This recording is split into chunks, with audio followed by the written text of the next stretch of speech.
Hi hello నేనండి మీ అరుణాని. ఈరోజు నేను చేసే ఐటెం వచ్చేసి కోడిగుడ్లు పచ్చి రొయ్యలు. అవునండి, కోడిగుడ్లు పచ్చి రొయ్యలు కాంబినేషన్ సూపర్గా ఉంటుందండి. మరి ఎలా చేయాలో స్టార్ట్ చేసేస్తున్నాను, చూసేయండి. ఫస్ట్గా నేనైతే ఎగ్స్ ఉడకబెట్టుకున్నానండి. రొయ్యలను అయితే క్లీన్ చేసి పెట్టుకున్నాను. ప్యాన్ హీట్ ఎక్కిన తర్వాత ఆయిల్ వేసుకున్నానండి. ఆయిల్లో ఫస్టే పసుపు వేసేయాలండి. అప్పుడు గుడ్లు మంచి గోల్డ్ కలర్ వస్తాయండి, పగలకుండా ఉంటాయి. ఈ చిన్న టిప్ అయితే మాత్రం తెలియని వాళ్ళు ఎవరైనా తెలుసుకోవచ్చండి.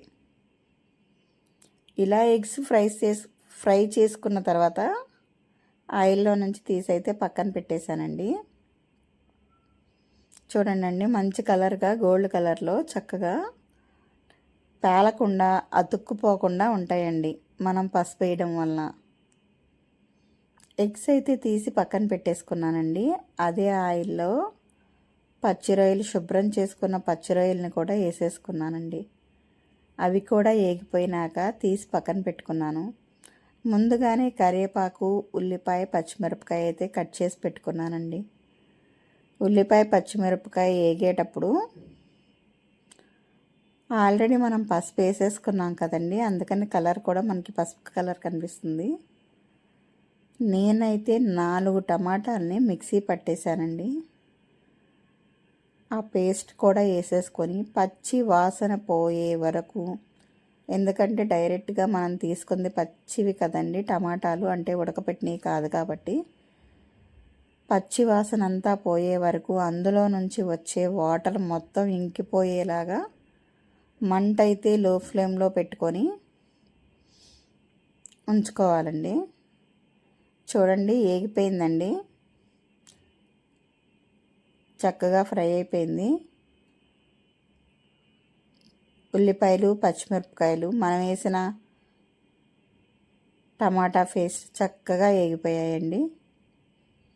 ఇప్పుడు రుచికి సరిపడా సాల్ట్ అయితే తీసుకున్నాను. కారం కూడా వేసేసుకున్నానండి. పొడి మసాలా,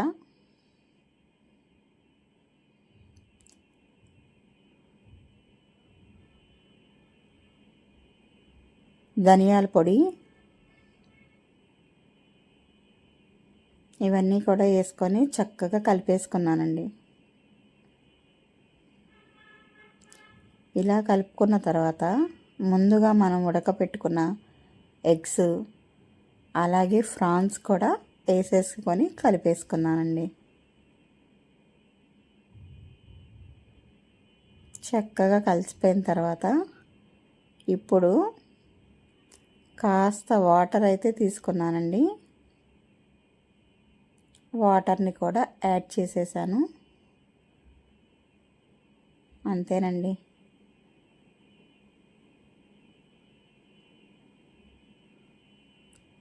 చక్కగా లో ఫ్లేమ్లో కుక్ అయిపోతుందండి. కోడిగుడ్లు పచ్చి రొయ్యలు కాంబినేషన్ మాత్రం సూపర్గా ఉంటుందండి. కూర అయితే రెడీ అయిపోయింది. వాసన అయితే మాత్రం గుమగుమ ఇస్తుందండి. ఎప్పుడు తినేద్దామా అనేలా ఉంది. నేనైతే ఉప్పు సరిపోయిందో లేదో చూసేస్తున్నానండి.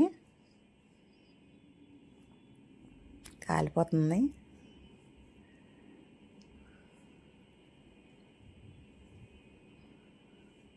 సూపర్ అండి, చాలా బాగుంది, చాలా రుచిగా ఉందండి. వీడియో నచ్చితే లైక్ చేయండి, సబ్స్క్రైబ్ చేయండి, కామెంట్ చేయండి.